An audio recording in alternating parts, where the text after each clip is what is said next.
Mungu yuko pamoja nasi. Niseme asante kwa Mungu kwa wiki iliyopita. Wiki iliyopita tulikuwepo mahali hapa na Bishop Yves Rusika. Huyu ni mtumishi wa Mungu. Huyu ni baba yetu, ni mtumishi wetu, ni baba yetu tena mtumishi wetu. Aliweza kutuhudumia hapa wiki iliyopita ama dimanche iliyopita, tukafurahi sana. Humu ni nyumba ya Mungu, si nyumbani kwetu. Wakati unapoweka masiara nyumbani mwa Mungu, mimi huwa sipendi. Hicho kitu licho nacho kwenye mkono hakina nafasi mahali hapa. Unanielewa? Tupa kutrash, hakina nafasi mahali hapa. Nenda utupe mtrash, hakina nafasi mahali hapa. Bwana Yesu asifiwe sana. Amena kanisa. Amena. Eske tuna furaha? Ndio.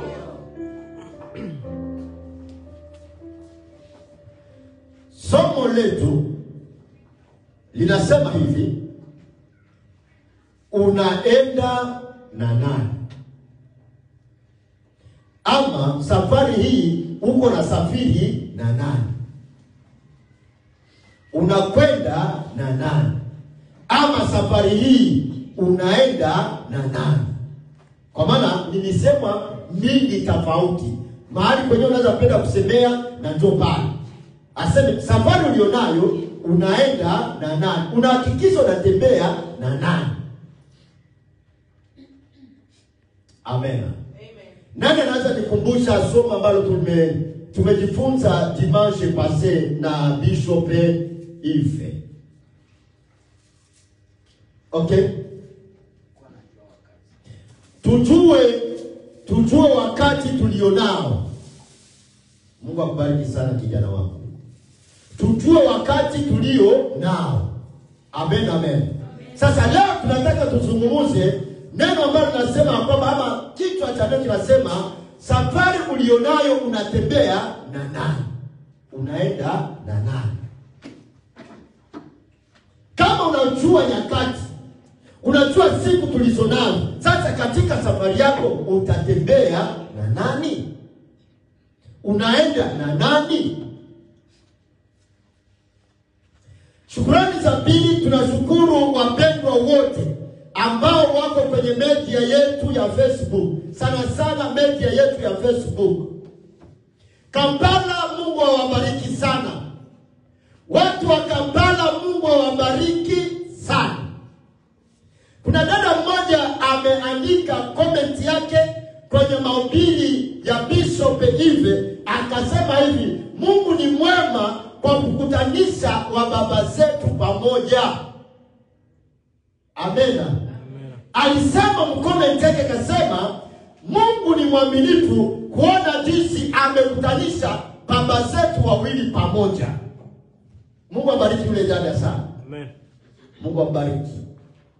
Na nasema tena Mungu abariki watu wa Kampala sana. Amen. Mungu abariki watu wa Malawi sana. Amen. Na Mungu abariki watu walio katika bara la Afrika yote nzima. Na hapa kwetu Marekani, Mungu atubariki sana. Amen. Amen. Amen. Tuna watu wengi sana kwenye media yetu ambao wanatufuata. Wengi sana. Antuka tunasema Mungu awabariki sana. Sisi tunajikuta tuko kama 10, lakini kule ni mamia ambao wanatufuata. Baraka, unajua kama hii media yetu watu wanatufuata sana? Yes, watu wanafuata mahubiri yetu kila dimanche. Watu wanaingia kwenye media yetu wakifuata mahubiri. Na ndio maana tulisema Mungu awabariki sana. Na wakati tunapoomba tuwe tunawaombea Mungu awabariki, awape haja ya moyo wao. Kila kenye wanahitaji kwa Mungu awapatie, kwa sababu wanaingia kwenye media yetu. Wanafuata neno la Mungu. Na Kivale huko Kabini, mpendwa Dabor anaandika kanambia Mzee Trise, ninakufataka kila dimanche. Nasema Daboro, Mungu akubariki mahali ulipo sana. Amen. Nilikuwa muda mrefu sana simuoni huyu mpendwa hata sura yake, lakini nikakuja kumkumbuka wakati aliponiandikia. Akaniambia, mzee, tunakufuata 100%. Tunasema Mungu akubariki sana. Amen. Na wengine wote ambao sikusema, na watakia baraka za Mungu. Mwezi wa 12, huu ni mwezi wa ukamilisho wa mwaka. Mwezi wa 12 ni mwezi wa kukamilisha, kumaliza 2025 ili tuingie mu 2026. Amen. Nakumbuka mwaka uliopita tulifanya veye special hapa. Tulifanya veye mpaka mbingu zikasema kweli hii ilikuwa ni veye. Na huu mwaka Mungu atusaidie, tukifika mwisho wa mwezi wa 12 tufanye veye special. Tucheze, tufurahi, tuimbe, tusikie neno la Mungu, tutoe sadaka zetu za shukrani za kumaliza mwaka, na Mungu atukuke huko juu mbinguni. Haleluya. Bwana Yesu asifiwe sana. Muulize mwenzako, huu muda uko natembea na nani? Muulize jirani yako, huu muda tulionao uko natembea na nani? Hicho ndicho kichwa cha neno cha siku ya leo. Unatembea na nani? Unajua kuna wakati unaweza tembea na mtu na haumfahamu ni nani kwako. Akiwa yuko pamoja na wewe, unamwona ni rafiki wa karibu sana, unamwona ni mtu mzuri sana, lakini mtakapoachana tu hivi, ama utakapopata shida kidogo, anakuwa wa kwanza kukutangaza. Anakuwa wa kwanza kukutangaza. Lakini wewe moyoni mwako unambeba kama vile rafiki. Ndio maana nasema kwamba unatembea na nani? Kuna mwimbaji mmoja mzuri sana, wanamuita mzee wa busara wa Tanzania. Wanamuita mzee wa busara. Alimbaka wimbo mmoja akasema hivi. Aseme mtu anayekupenda hawezi kukutangaza wala hawezi kukusema vibaya. Mtu mwenye anakupenda. Anaitwa nani? Anaitwa nani? Yes, Ambwene. Ule wanamuita mzee wa busara. Na mtu akikuita huko mzee wa busara, hawezi kusema maneno mabaya. Hawezi kumsema mwenzako vibaya. Hawezi kusema kitu ambacho hakitafurahisha, kwa sababu wewe ni mzee wa busara. Ndio maana Biblia inasema ya kwamba enyi wamama wazee, wafundisheni wamama vijana, kwa maana mnastahili kuwafundisha. Kwa maana wanaona wamama ni wamama wa busara. Wamama wa busara. Mama mchungaji, kamata Biblia yako utusomee neno la Mungu. Katika kitabu cha Kutoka. Nikupe lineti, chukua yangu, tumikisha. Mpe mama hii lineti yangu itumikishe. Tusomee neno la Mungu katika kitabu cha Kutoka. Hapa ndipo tutakapozungumzia siku ya leo. Kutoka sura yake ya 33 mstari wa 12 mpaka 19. Kutoka 33 mstari wa 12 mpaka 19. Hapo ndipo tutasoma siku ya leo. Kutoka Ndiyo. mstari wa 12 mpaka 19. Okay. Ndiyo. Tunasoma katika kitabu cha Kutoka. Ndiyo. Sura 33 mstari wa 12 mpaka 19. Ndiyo. Neno la Mungu linasema. Linasema nini? Musa akamwambia Bwana, tazama unaniambia toa watu hawa. Ndiyo. Nawe hukunijulisha ni nani ambaye atatuma pamoja nami. Ndiyo. Lakini umesema, ninakujua kwa jina lako na umepata neema mbele yangu. Ndiyo. Basi sasa ninakuomba, kama ikiwa nimepata neema mbele yako, unionyeshe sasa njia zako. Ndiyo. Ili nikujue hata hata nipate neema mbele yako. Ndiyo. Na fikiri taifa hili lililo watu wako. Akasema, uso wangu utakwenda pamoja nao. Mungu akamwambia, uso wangu utakwenda pamoja na wewe Musa, na nitakupa raha. Ndiyo. Akamwambia, kama uso wako usipokwenda nami, usituchukue toka hapa. Usiruhusu tutoke hapa. Kwa maana ndiyo, itajulikana kwa njia gani ya kama nimepata neema mbele yako, ndiyo, mimi na watu wako. Si kwa sababu unakwenda pamoja nasi, hata mimi na watu wako ndiyo, tutengwe na watu wote walio juu ya uso wa nchi. Bwana akamwambia Musa. Mungu akamwambia Musa nini? Nitafanya neno hili ambalo ulilisema vile vile. Nitalifanya hili neno ambalo umeniomba vile vile. Kwa maana umepata neema mbele yangu. Ndiyo. Na ninakujua kwa jina lako. Yes. 18. Akasema, unionyeshe ninakuomba utukufu wako. Ndiyo. Akasema 19. Akasema, nitapitisha wema wangu wote mbele yako. Na nitatangaza jina la Bwana mbele yako, na nitaonyesha neema kwake ambaye ninamwonyesha neema. Na nitarehemu yeye ambaye nitamrehemu. Amen. Amen. Mchapie Yesu kwanza makofi kwanza nisikie kidogo pamoja na mimi. Sema haleluya.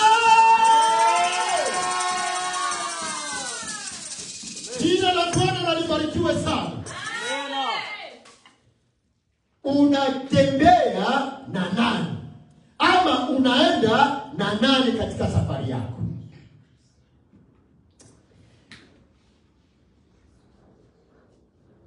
Huyu nabii Musa alikuwa ni mtumishi wa Mungu mwaminifu na mkamilifu mbele za Bwana. Ndio maana Mungu aliweza kunena pamoja na yeye, aliweza kuzungumza pamoja na yeye, sababu alimpa majukumu, alimpa kazi. Na Bwana akikupa kazi, yani atakupa na hekima ya kufanya ile kazi. Asante Yesu, kwa maana umetuchagua tuwe watumishi wako, na tunahitaji neema yako iwe pamoja na sisi, na tunahitaji hekima ya Bwana iwe pamoja nasi. Sikia, Mungu akampatia Musa kazi ya kufanya. Akamwambia Musa, Bwana umekubali nende pamoja na hili taifa. Musa anamwambia Mungu, umekubali nende pamoja na hili taifa. Lakini Musa akamuuliza Mungu swali, sasa Bwana, ikiwa nitaenda na hili taifa, nani atakayekwenda pamoja na mimi? Ama nani atakayekwenda pamoja nasi? Kwa sababu sisi wenyewe hatutatoka hapa kabla hatujapata mtu wa kutushindikiza safarini. Kama hakuna mtu wa kutushindikiza safarini, Bwana usiruhusu tutoke hapa. Bwana akamwambia Musa, Musa, usio na hofu, usiogope, kwa sababu mimi nitakwenda pamoja na ninyi. Alisema uso wangu utaenda pamoja na ninyi. Sasa katika kumaliza mwaka, katika kumaliza mwaka wa 2025, nani utaenda naye katika mwaka wa 2026? Sema amen. Amen. Utatembea na nani katika mwaka wa 2026? Ikiwa umetembea 2025 ukaona kwamba yule ambaye ulitembea naye hakukufaa, katika safari yako, anza kupanga programu ya kuachana naye. Kimya kimya. Jina la Bwana libarikiwe sana. Amen. Nasema kama kuna mtu ambaye ulitembea naye katika mwaka huu wa 2027 na ukaona kwamba hakufaa katika safari yako, anza kupanga programu ya kuachana naye kimya kimya. Amen. Amen. Kuna mtu ananisikia? Usimwonyeshe mtu ya kwamba ewa ni kuanzia leo mimi na wewe tunaachana. Hapafanya vile. Tukumbuke hata Yusufu alipopanga kumwacha Mariamu, hakumwambia Mariamu kwa sababu una ujauzito ambao mimi si ufahamu, ambao sio wangu, tunaachana. Alienda kwao, akapanga programu, akataka amwache Mariamu kimya kimya. Lakini neema iliyotoka juu mbinguni kwa Bwana ikaja kwa Yusufu katika ndoto zake, ikamwambia Yusufu, usimwache Mariamu kwa sababu mimba aliyonayo ni kwa ajili ya utukufu wa Mungu. Sema amen. Amen. Haleluya. Sasa mtu ambaye ulitembea naye kutembea ukaona kwamba hakukufaa, hakuna kitu cha maana alichokifanya juu yako, achana naye kimya kimya. Watu walio mbali na sisi, nataka niwatangazie, niwaambie kwamba kuachana na mtu haujafanya makosa katika maisha yako. Wewe ndio unajua kitu gani alichokifanya kwa ajili yako. Usitembee na mtu mwenyewe hana faida kwako. Usitembee na mtu ambaye hajali maisha yako. Mwenyewe hajui presence yako kwake. Mwenyewe hajui kila ambacho unaweza kukihitaji. Achana na ule mtu kimya kimya. Mtu mwenyewe hakufai, achana naye kimya kimya. Sikia neno la Mungu nasema, Musa alipoambiwa na Mungu ya kwamba aondoke pamoja na taifa la Mungu, Musa alikubali, lakini kulikuwa masharti, kulikuwa mazungumzo kati ya Musa na Mungu. Mungu akamwambia Musa, Musa, umepata kibali machoni pangu. Sasa nimekuteua ili taifa uliongozi kutoka hapa Misri na uende Kanaani pamoja na wao. Musa akamwambia Mungu, Bwana, nimesikia kila ambacho umekisema na nimekifurahia, lakini tutaenda na nani? Nani ambaye umemteua twende naye? Na Musa akamwambia tena Mungu, ikiwa hakuna mtu ambaye anatufaa kwenda naye, usikubali tutoke hapa. Mungu akamwambia Musa, nitamtuma malaika wangu awatangulie mbele, aende pamoja na nyinyi. Lakini Musa akamwambia, usipokwenda nasi, Mungu, usipokwenda nasi, usituruhusu tutoke hapa. Sema amena. Chagua mtu ambaye utatembea naye. Tazama mtu ambaye utaenda naye. Nataka niseme kwa ajili ya Loti na nani mwingine? Na Ibrahimu, si ndio? Loti na Ibrahimu. Ibrahimu alipomchagua ndugu yake Loti ama mtoto wa ndugu yake, akamwambia, katika safari nilionayo nataka twende na wewe. Mungu wangu amenambia mahali nitakapokwenda nitabarikiwa, na wewe Loti nataka ubarikiwe kwa Mungu wangu. Abrahamu akafikiria kwamba amefanya vema, lakini kimwili alikuwa amefanya vizuri, lakini kiroho alikuwa amechagua vibaya. Sema amena. Jina la Bwana libarikiwe sana. Basi alipokwenda safarini, ilifika wakati Loti na Ibrahimu wakatengana.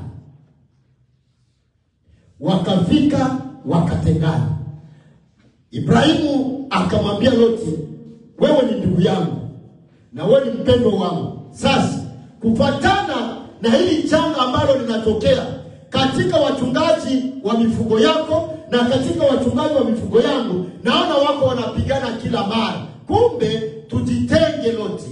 Angalia nafasi kwenye unaweza kwenda na mimi nafasi ambapo unaweza kwenda. Abraham akamwambia Loti, chagua nafasi moja. Angalia huko kwenye mji huko chini na huko kwenye milima. Wakati alipoangalia, Loti alipoangalia akaona huku kuna tambarare kubwa sana nzuri, nchi nzuri ya Sodoma na Gomora. Akasema mimi nitashuka huko chini. Alafu Abraham akamwambia na mimi nitapanda hapa milimani. Sema amen. Wakatengana. Ndio maana Biblia inasema unasafiri na nani ama unaenda na nani. Chagua mtu ambaye unayekwenda naye. Lakini ukifika wakati unaona kwamba vitu haviendelei, haviko vizuri, tengana naye.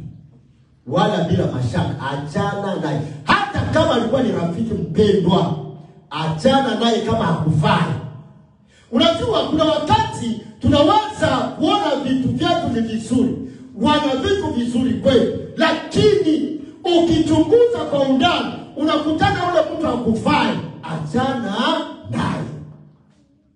Jina la Bwana libarikiwe sana.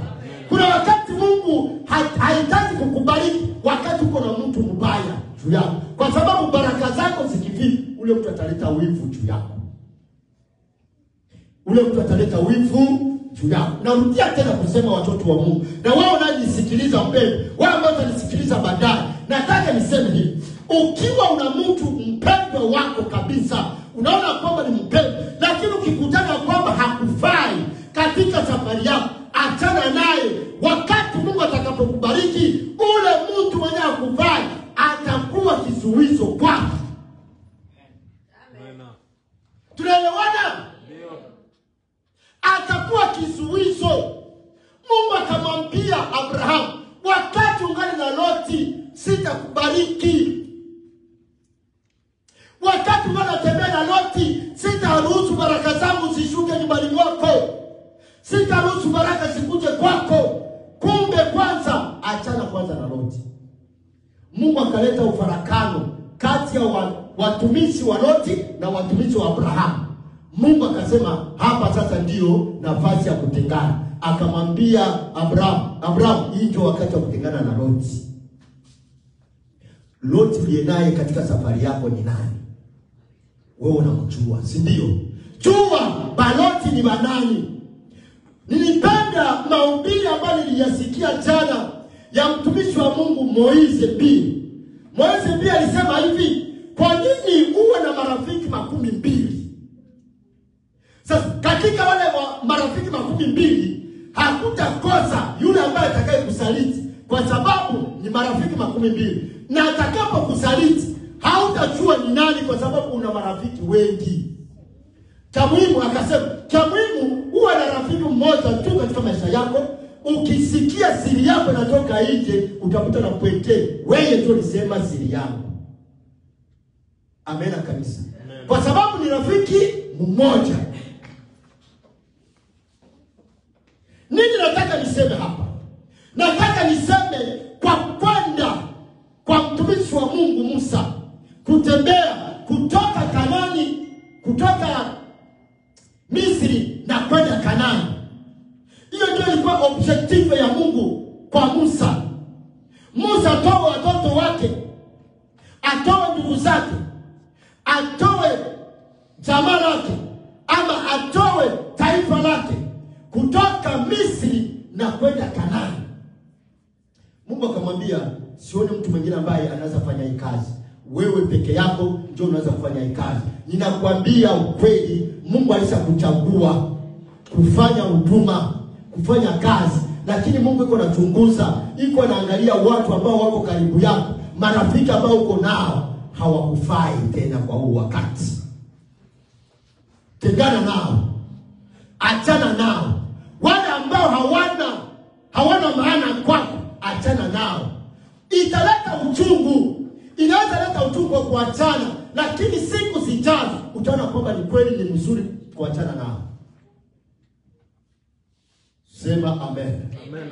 Jina la Bwana libarikiwe. Amen. Nilipoachishwa kazi, nataka niseme kwanza hiki kitu. Nilipoachishwa kazi, nilikaa nyumbani kama wiki 2. Lakini hakuna hata wasalamu aliyenisalimia. Marafiki, watu wa karibu yangu, hakuna mwenye alinisalimia kwa sababu kazi niliachika kazi. Lakini sasa nilipata kazi, niliposti tu ya kwamba nina kale katrake kenye tunatumikisaka mkampani. Nikasikia felicitation mzee, felicitation. Ulipata kazi, felicitation. Maana wanafiki ni wengi sana. Kwa nini walimpatia felicitation? Nauliza, kwa nini walimpatia felicitation? Kwa sababu waliona nilipata kazi, si ndio? Yes. Be blessed my daughter. Yes, be blessed. Kwa sababu waliona nilipata kazi.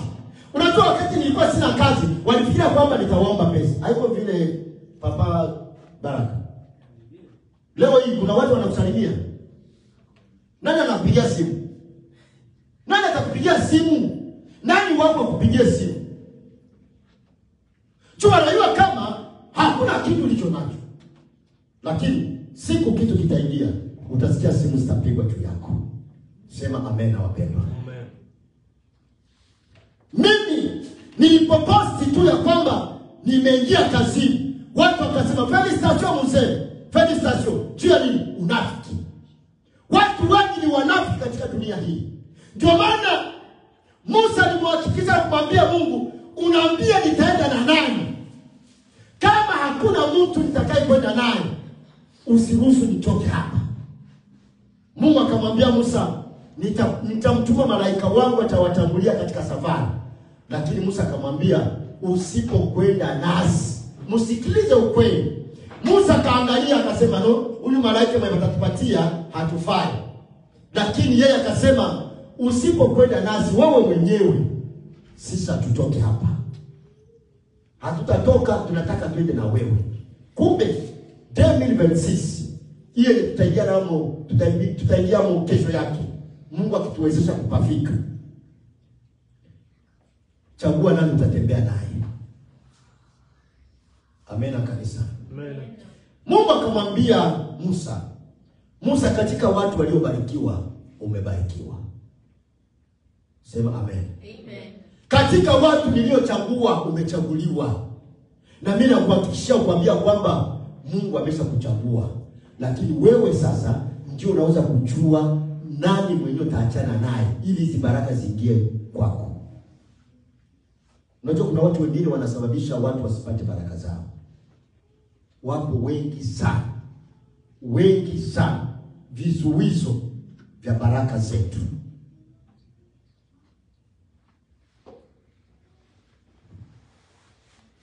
Mama, unaweza kusomea mstari wa 15 mpaka 16.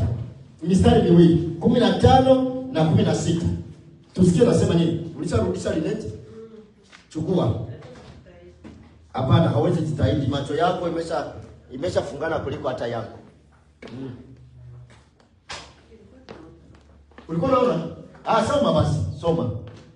Mistari mbili, 15 na 16. Hiyo tu ndio utasoma. 15 inasema. Inasema nini?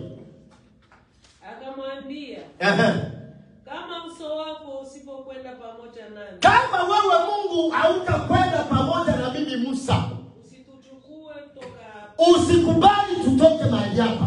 Kwa maana itajulikana kwa njia gani ya kama nimepata neema mbele yako. Sasa anasema kama ukwenda na sisi, itajulikanaje ya kwamba nimepata neema mbele zako mimi na watu wako?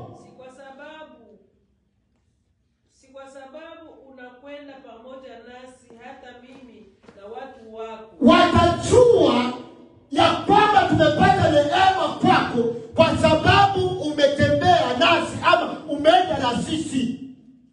Tutengwe na watu wote walio juu ya uso wa nchi. Anasema usipokwenda nasi itaonekana tutatengwa na watu wanaoishi katika nchi hii. Mungu akubariki. Amen.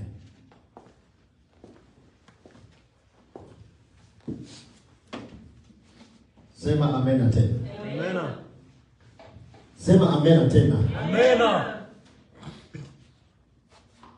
Watu watajuaje? Sikia swali ama neno ambalo Musa alilizungumza. Anasema watu watajuaje ya kwamba umeenda na sisi? Watajuaje ya kwamba tumepata neema kwako usipokwenda nasi? Kumbe Bwana, tunahitaji uende nasi na kuombea na kukwambia kwamba tamani kutembea na Mungu katika maisha yako. Amen. Tamani kutembea na Mungu katika vitu vyako. Tamani kutembea na Mungu na baraka zako. Sema amen. Amen. Kwa maana yeye atazilinda, atazichunga zile baraka na hazitakuwa vibaya. Watu wa nchi, watu wanaoishi juu ya nchi hii, juu ya dunia hii, ni watu wanasema sana. Watatusema sana. Watasema kwamba hatuna Mungu, lakini Bwana ukienda nasi watapiga mikono kwa sababu tumekuwa pamoja na wewe. Amen. Kuna waimbaji wamoja kutoka Rwanda ndio walimba vizuri. Wakasema usipokwenda nasi Bwana, usiache tutoke mahali hapa. Wewe nenda nasi. Sema amena kanisa. Amena. Yes. Asante sana wapendwa. Asante sana kwa kuwa pamoja katika ibada ya siku ya leo. Natumaini ya kwamba hili neno ambalo tumejifunza siku ya leo, uwe makini sana, tekeleza sana, fuata hili neno sana, usilipuuzie. Umwambie Mungu, huu mwaka unapokuja nahitaji nitembee na nani tu. 2025 haiko ndio 2026.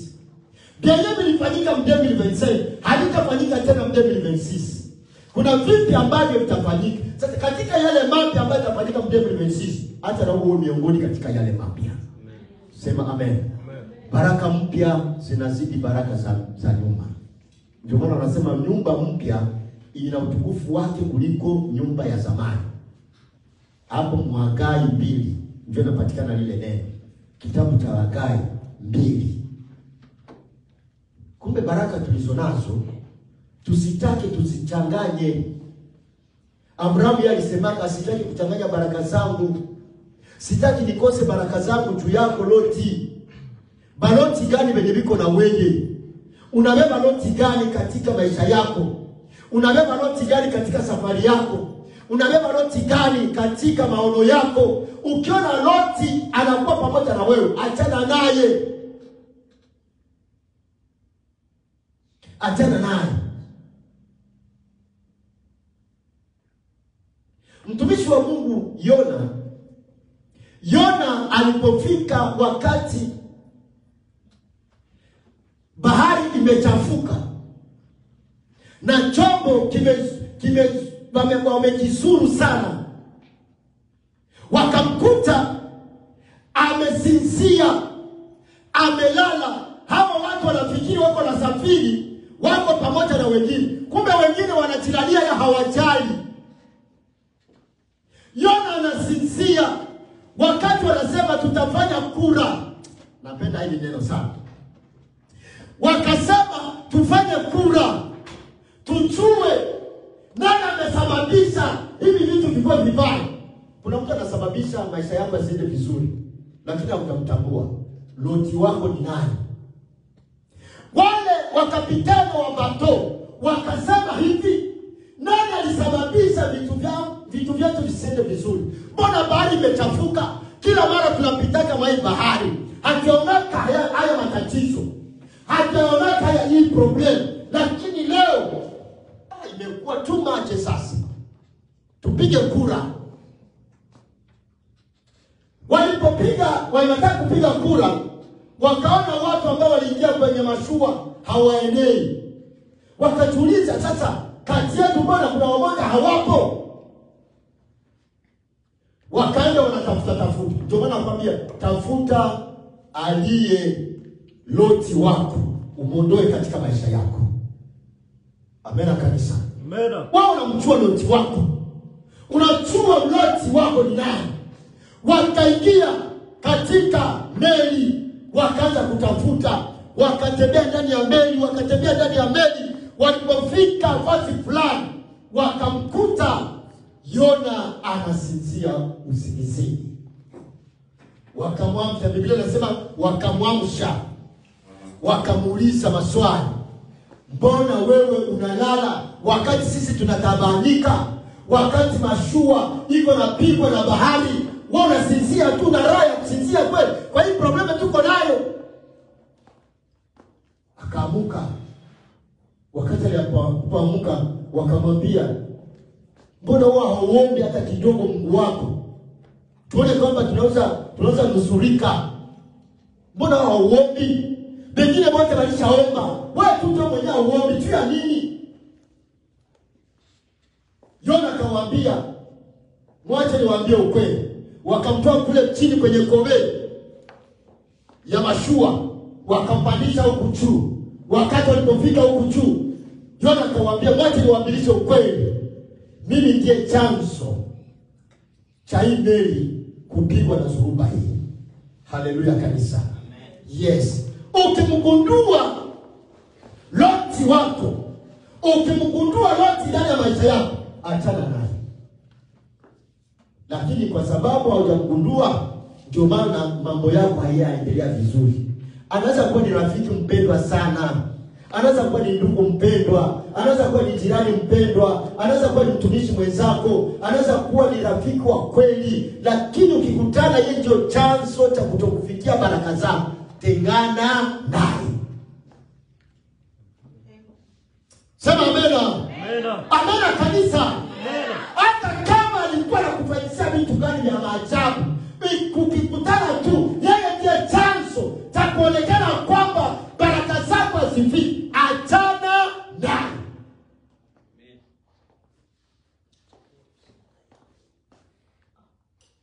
Yona akasema, mimi ndiye chanzo cha suruba hii.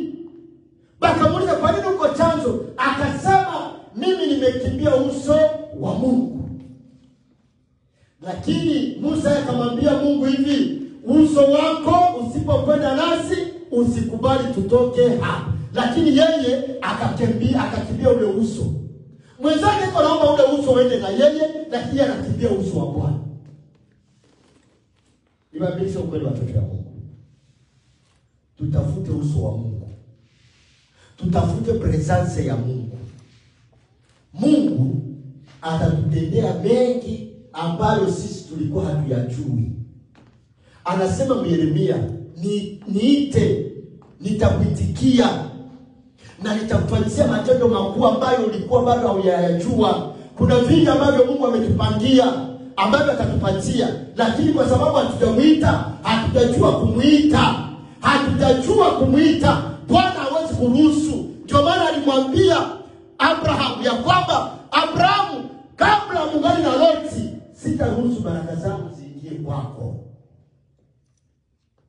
Na kutakia mpendwa msikilizaji, na kutakia mtoto wa Mungu, na kutakia wewe ambaye utakayefuata haya mahubiri ya siku ya leo, kusema ya kwamba ukimkuta mtu ambaye hana maana katika maisha yako, ondoka, achana naye. Tunataka tuombe Mungu. Tumwambie Mungu atufunulie tujue wanani wa Loti wa maisha yetu.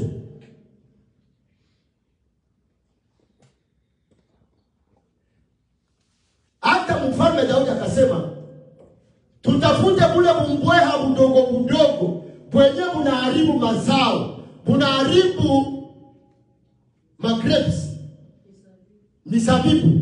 Asante sana mama. Asema tutafute bule bumbweha budogo budogo bunaharibu mizabibu yetu, bunaharibu shamba zetu, tubuondoe. Kuna watu wanaharibu shamba lako. Kuna watu wanaharibu maono yako. Kuna watu wanaharibu baraka zako. Kuna watu wanaharibu maendeleo yako. Tafuta wale watu. Mwambie Mungu, nataka unifunulie, nijue hawa watu wanaoharibu ndoto zangu. Kuna kitu ambacho Mungu tayari amepatia, lakini kwa sababu haujajua ni nani ambaye anayeharibu, hauwezi kumtambua. Lakini saa hii tunataka twende tuombe Mungu.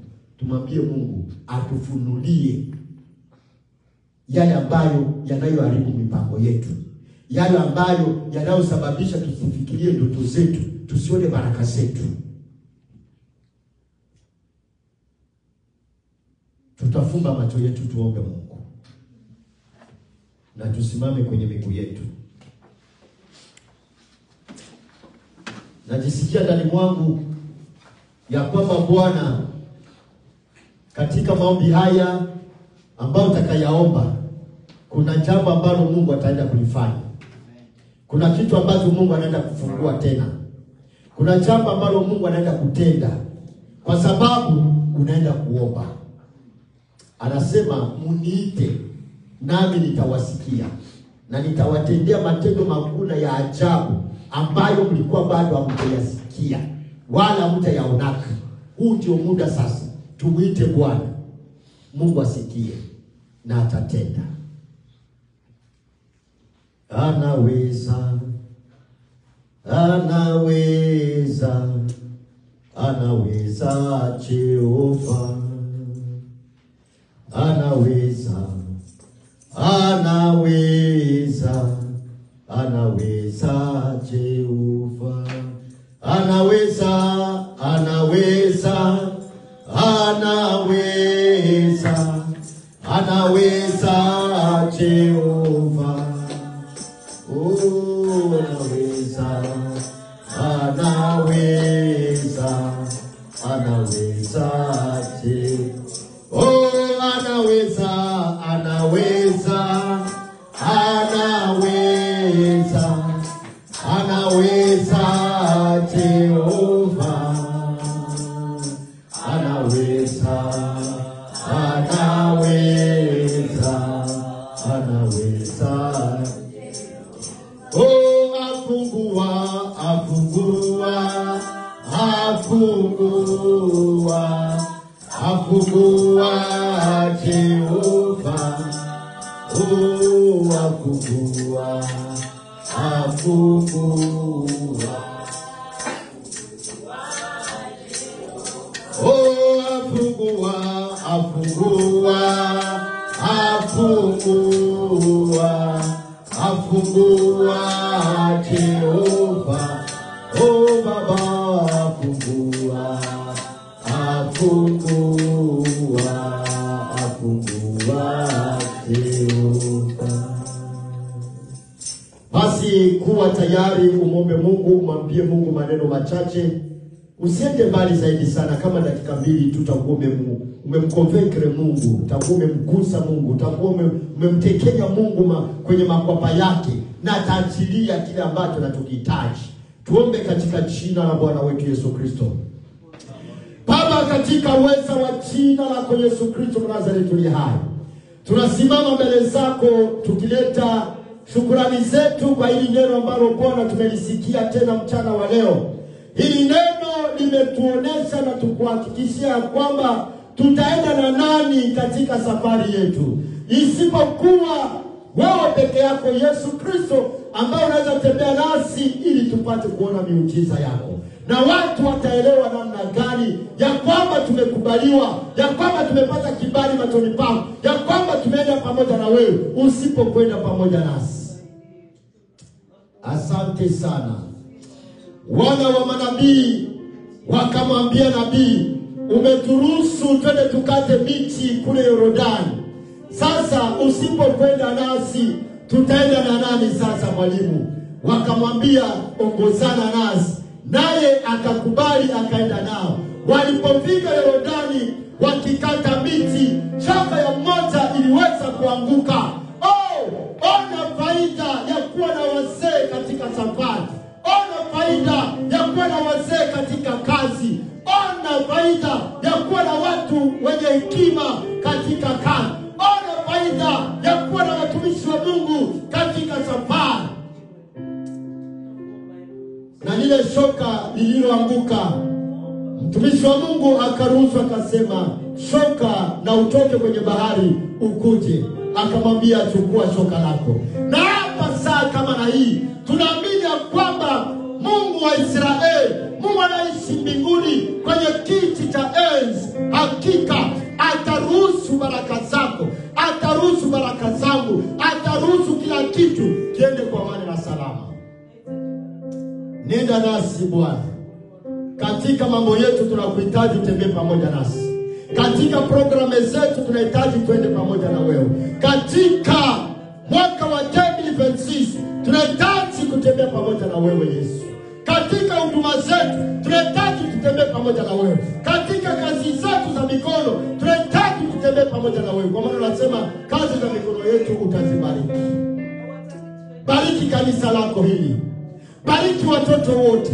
Bariki washirika wote. Bariki waamini wote. Bariki wa Kristo wote. Tunahitaji baraka zako. Tunahitaji baraka zako katika jina la Yesu Kristo Nazareti. Tunasema asante kwa sababu Mungu uko mwema. Tunajua kwamba safari ni ngumu. Tunajua kwamba safari ni nzito. Lakini unasema wewe unapokuwa pamoja nasi hakuna kisichowezekana. Wewe ukitembea pamoja nasi hakuna kisichowezekana. Vyote vinawezekana kwa waaminio. Vyote vinawezekana kwa wale wanaokuamini. Vyote vinawezekana kwa wale ambao wanaokuamini. Vyote vinawezekana kwa wale wanaokuamini. Yesu, asante Bwana. Tunasema asante Bwana. Tunasema asante Bwana. Tunaombea watumishi wako. Tunaombea kanisa lako. Tunaombea waamini wote. Tunaombea Wakristo wote. Tunaombea majirani zetu. Tunaombea wapendwa wetu. Tunaombea ndugu zetu wote. Tunaombea washirika wote. Tunaombea marafiki zetu wote. Wanatembea na nani katika muda kama na huu? Asante Bwana kutembea pamoja nasi. Tunakushukuru Yesu Kristo kwa pendo lako na uweza wako. Katika jina la Yesu Kristo tunaomba tukiamini Mungu ni wetu yote. Amen.